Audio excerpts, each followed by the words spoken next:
Salut les cinéphiles, bonjour à tous et bienvenue dans l'émission Cinéma sur NRTV où tous les premiers vendredis du mois, on débat des dernières sorties cinéma dans les salles ou sur les plateformes. Aujourd'hui, on parle de mode, de pouvoir magique et de bébé, un vaste programme avec les meilleurs critiques de Suisse romande. Et oui, Patrick Dantan, salut. Salut Alex. Patrick Dantan qui travaille donc en tant que programmateur pour les cinémas Capitole à Nyon et le cinéma Rex à Aubonne. Comment ça va les cinémas, Patrick ? Ça va, on a un petit peu moins de monde là maintenant, un petit peu avec le Covid. Je pense que ça fait un petit peu peur aux gens. Mais bon, voilà, on a tout au cinéma pour que ça soit sécurisé. Donc je pense que... Puis il y a des films sympathiques à découvrir pour les fêtes. Donc mais les masques que sont les de gens retour. Oui, les masques sont de retour. Après, ben voilà, si ça permet de protéger les gens et puis que ça permet de garder les cinémas ouverts, c'est plutôt une bonne chose. Alors tu nous donneras tes avis sur plein de films aujourd'hui en compagnie de Thibaut Ducret. Salut Thibaut. Salut Alex. Thibaut, donc critique cinéma pour le Saloon Podcast et La Lanterne Magique. Il y a plein de choses pour les enfants au vu des fêtes de Noël avec La Lanterne Magique. Bah oui, forcément tout un programme. Et puis niveau film pour enfants, on le voit dans le programme de cette émission, la fin d'année est aussi assez bien servie. Ok, très bien. Le programme, du coup, tu me fais une transition. Le voici. Eh bien, on va parler du film qui nous a envahi de bandes-annonces depuis des mois. Le très attendu House of Gucci de Ridley Scott sur la célèbre entreprise de luxe italienne avec Lady Gaga, Adam Driver, Jared Leto, Al Pacino, bref, un casting 5 étoiles. Pour les plus petits et les grands enfants comme nous, on vous parlera ensuite du dernier Disney, ça s'appelle Encanto, avec des couleurs, de la famille, de la magie. Bref, vous verrez tout ça. Et enfin, Pedro Almodovar est de retour avec Madres Paralelas, un drame sur deux naissances avec Penélope Cruz qu'il retrouve pour la 6e fois. Je vous propose, sans plus attendre, les garçons, qu'on commence avec notre tout premier film, House of Gucci, qui est donc en salle depuis le 24 novembre en Suisse romande. Alors voilà la grosse machine à Oscar, le film à performance, comme on dit, très attendu en cet automne. Donc, en House of Gucci, bande-annonce.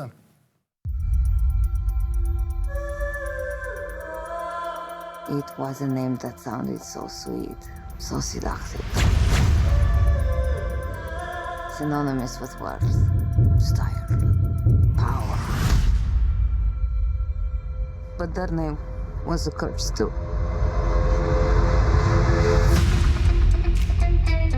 I've been a Gucci all my life. Your name is in the history books. Paolo, you are Gucci, you need to dress the part. It's chic.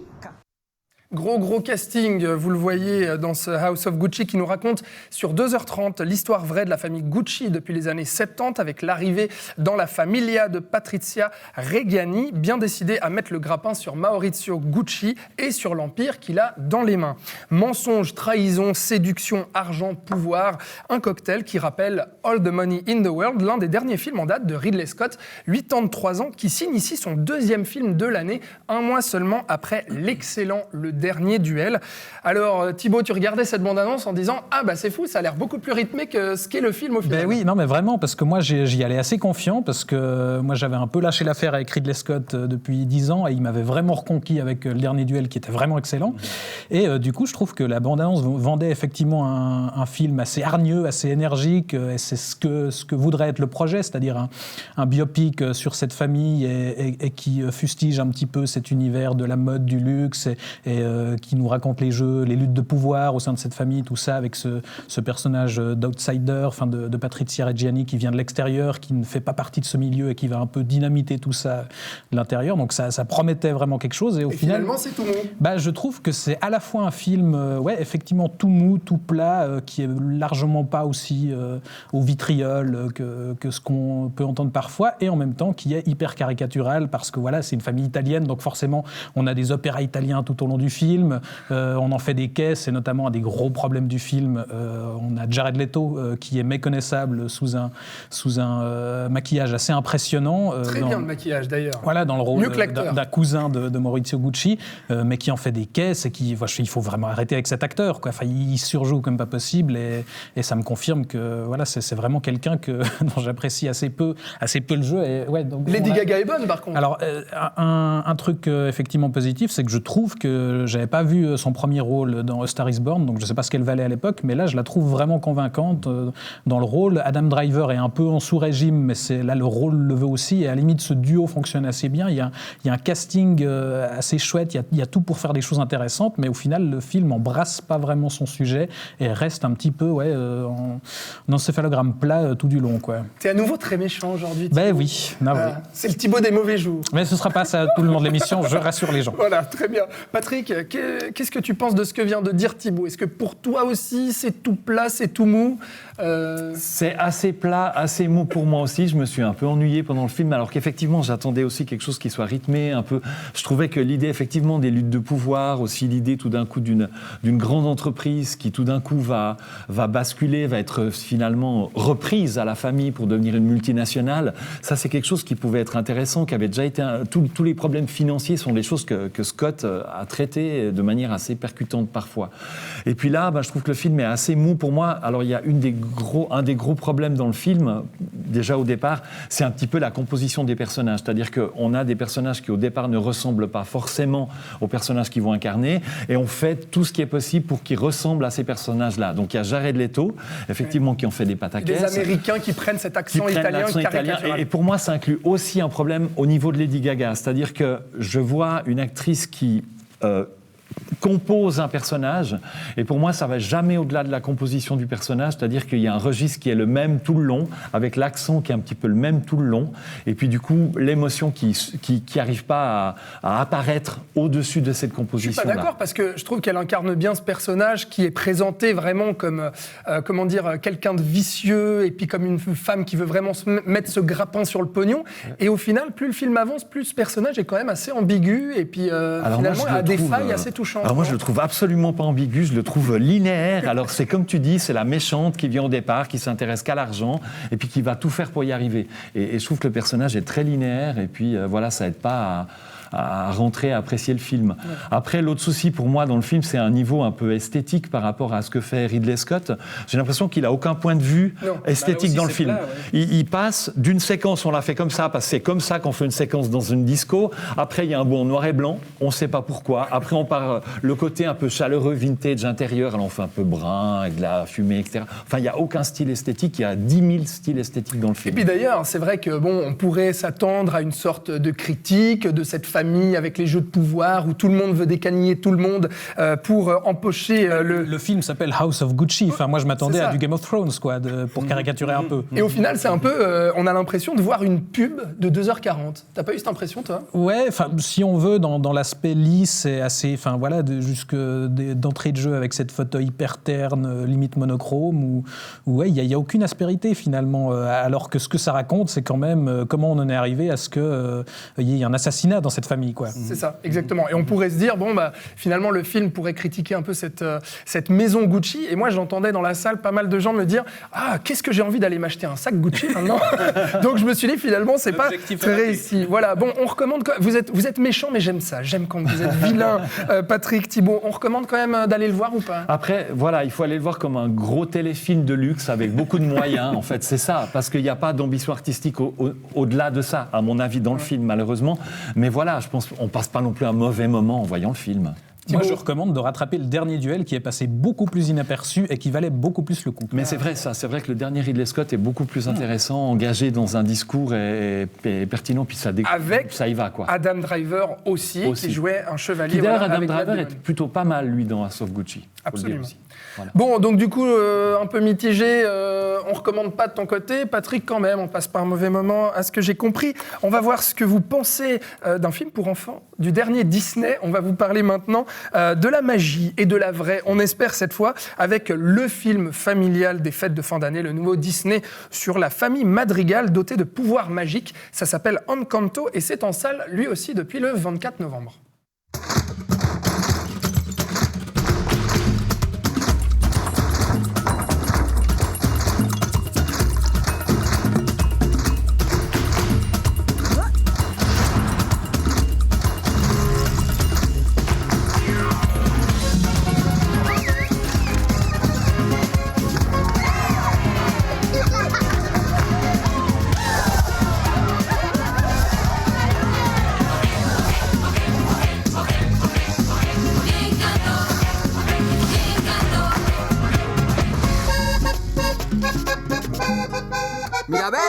Delivery! Quelques mois seulement après Raya et le Dernier Dragon, Disney revient, et ça on peut s'en réjouir, avec un film d'animation et une histoire originale à nouveau, celle donc de cette folle famille Madrigal en Colombie, dans laquelle Mirabel est la seule à ne pas être dotée d'un pouvoir magique. Alors il est bien à voir en salle celui-ci, contrairement aux dernières productions Disney qui débarquaient sur Disney+. Cette fois-ci, Disney rétropédale un petit peu dans sa stratégie et puis met le paquet pour que ce film soit le film des fêtes de fin d'année sur les écrans géants. Qu'est-ce que ça vaut, Patrick ? T'as été enchanté, envoûté par cette magie de Noël ou pas ? J'ai été assez enchanté, j'étais assez surpris aussi parce que c'est un film assez original pour un Disney dans l'histoire déjà, dans le scénario, c'est-à-dire que tout d'un coup on n'a non pas une quête d'un héros qui va parcourir la terre, le pays, etc. pour aller combattre à l'extérieur des démons, des méchants, etc. et tout. On a plutôt une quête intérieure d'un personnage et d'une famille complète. Et d'un huis clos dans une maison magique. Et d'un huis clos, ça se passe quasiment tout dans la maison de la famille Madrigal, donc ça, c'est assez étonnant, assez surprenant. J'ai été aussi très touché par le film parce qu'en fait, cette famille est issue de parents qui ont dû fuir un pays, et puis le drame qui se noue un petit peu autour de leur famille et du film, dans le film, joue autour de ça, c'est-à-dire lié à cette fuite qu'ils ont dû faire suite à un conflit dans un pays où ils vivaient avant, etc. Et je trouve que c'est quelque chose, un message qui est assez touchant dans le film, qui fonctionne très très bien. Puis après, voilà, c'est coloré, il y a des chansons tout le temps. Ouais, on est dans le pur Disney, animaux, comédie sympa. musicale aussi, voilà, avec plein beaucoup de chansons, etc. Plein de chansons, faut aimer quand même. Il y a beaucoup de chansons latino, comme ça. Donc voilà, il faut aimer ça aussi quand même. Et assez moderne aussi, qui lorne vers les productions un peu plus hip-hop et R&B. Exactement. Thibaut, Encanto, c'est difficile quand même de rester de marbre quand le film s'adresse directement à nous spectateurs en nous disant « regardez, vous pouvez passer une porte et découvrir une forêt tropicale dans une maison » ou bien même chevaucher un léopard. Je pense effectivement, que là, ça donne envie. Non, moi, je rejoins complètement Patrick. Déjà, effectivement, au niveau de l'originalité du scénario, parce que ce que je trouve intéressant aussi, c'est que contrairement à une grosse majorité des productions de ce type, là, on a non pas une héroïne qui est extraordinaire, mais au contraire, la seule de sa famille qui est normale.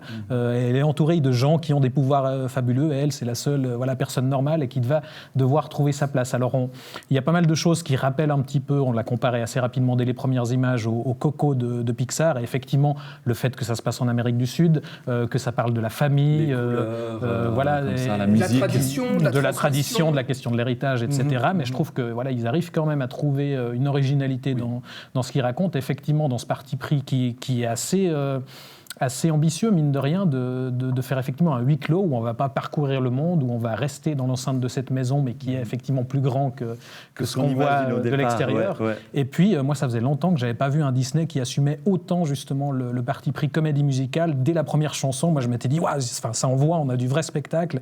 Les chansons sont très bien. C'est à nouveau Lin-Manuel Miranda qui les écrit, et je trouve qu'il a un vrai talent pour ça. Et donc, moi, j'ai été embarqué dès les premières minutes. Ouais, effectivement, la magie est là. Contrairement, c'est vrai, on pourrait se dire, enfin en tout cas c'est mon cas, il y avait pas mal de déceptions du côté de Disney, et notamment je citais Raya, le Dernier Dragon aussi, où on avait l'impression que Disney patinait un peu pour essayer de se moderniser, de parler le langage des jeunes, etc. Et puis d'aller vers cette société aussi progressiste, inclusive et autres, et délaisser petit à petit ces personnages, ces scénarios, ces histoires, et n'arriver plus à nous raconter vraiment une histoire magique. Là, moi je trouve que ça fonctionne totalement. Oui, après ils prennent un élément qui est quand même tout le temps dans les Disney, c'est l'idée de la famille. Bien donc sûr. C'est quelque chose qui est vraiment là. Mais encore une fois, le traitement, on va dire presque psychologique du drame familial est vraiment intéressant. C'est-à-dire qu'au départ, on a un drame familial psychologique qui va être traité de manière fantastique, avec la magie, avec les pouvoirs, avec les différents personnages, avec la maison aussi qui vit, qui bouge, et puis le côté comédie musicale, et puis effectivement coloré. Donc il y a un drame qui est assez intime au départ, qui va exploser en couleurs, en musique et en magie. Et ça fonctionne très bien. Et c'est un mouvement qui est assez intéressant dans un film de Disney, même en général. Et il y a des vrais numéros aussi avec des personnages, des numéros chantés, dansés. En plus, les personnages, ils ont des têtes qui sont trop attachantes. Le petit frère qui aura un pouvoir de s'occuper des animaux, de parler avec les animaux, il a une tête adorable. C'est vrai, difficile de rester de marbre. Et donc, on se réjouit bien entendu que ce film soit sur les grands écrans. Bah oui, et ce coup-ci, on encourage les gens à le voir. Exactement. Et donc, tu recommandes, Thibaut, Patrick, on l'aura compris, vous recommandez tous les deux, auquel s'ajoute mon troisième oui sur ce film, donc Encanto, qui est à voir dans les salles obscures. On passe à notre dernier film de ce débat. Ça s'appelle Madres Paralelas. C'est le nouveau film du cinéaste espagnol Pedro Almodóvar qui met à nouveau sa muse Penélope Cruz en scène dans un drame de deux mères qui accouchent en même temps. Bande-annonce. ¿Puedo verla? Es muy morena, como tú. Yo cada vez la veo más étnica, ¿eh? No creo que sea mi hija, Janice. No sé qué te habrá contado Ana de mí.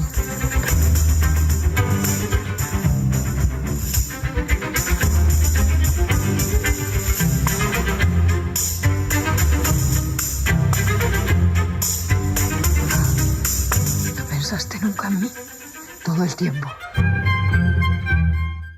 2 ans après Douleur et gloire avec Antonio Banderas, le cinéaste espagnol Pedro Almodóvar revient donc avec ce film qui a permis à Penélope Cruz de remporter le prix de la meilleure actrice au Festival de Venise. Alors après Bolbert ou Les Étreintes brisées, c'est la 6e fois que l'actrice et le réalisateur collaborent sur un film. Qu'est-ce que ça vaut? Qui veut commencer? Thibaut?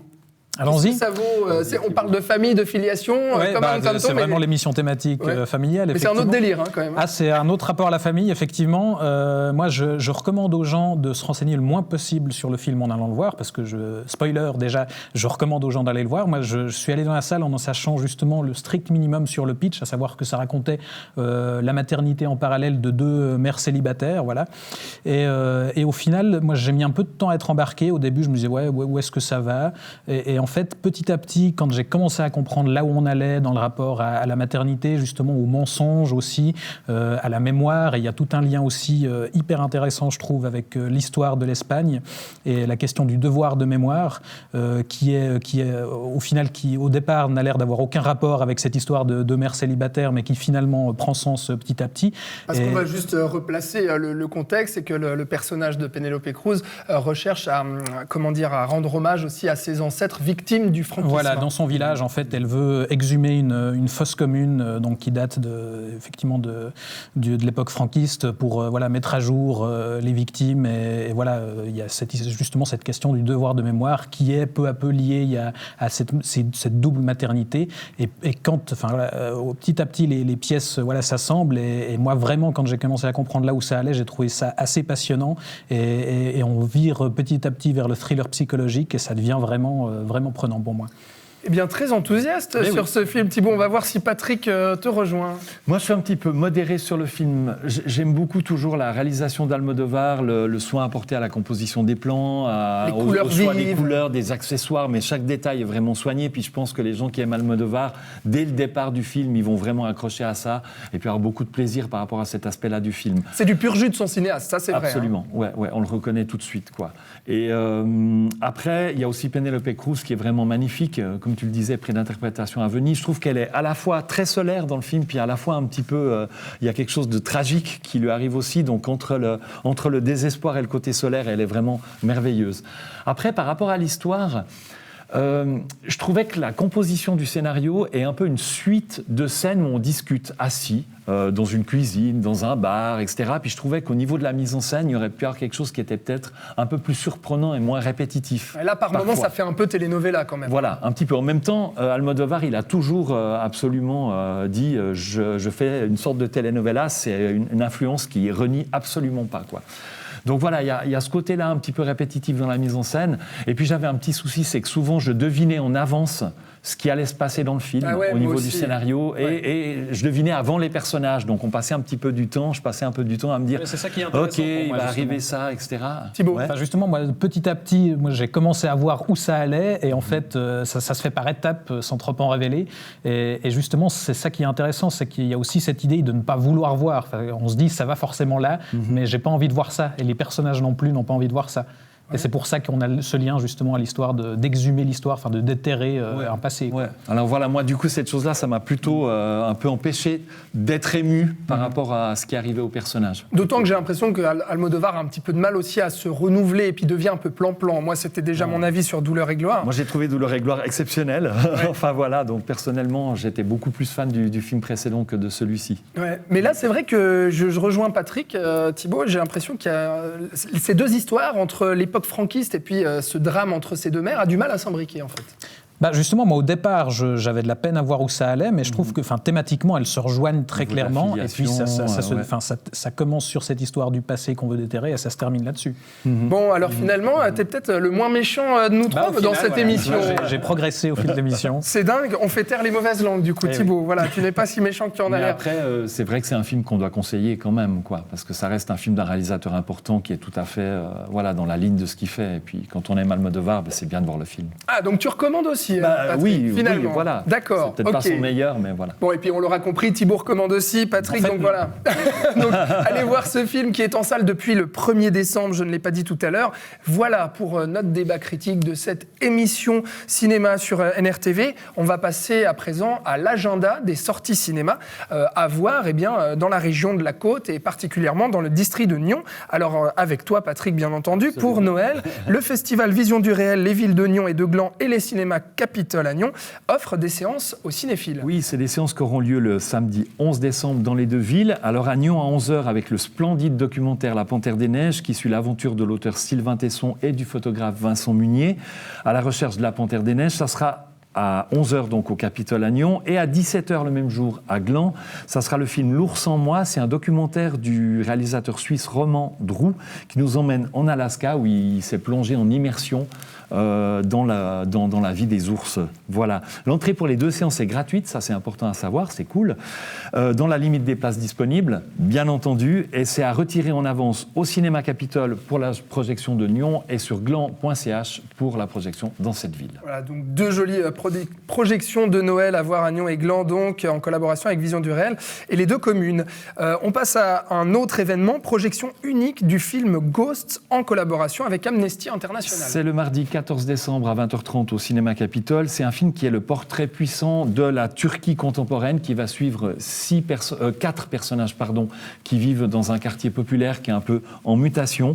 Et la projection sera précédée d'une présentation par Amnesty International, section La Côte.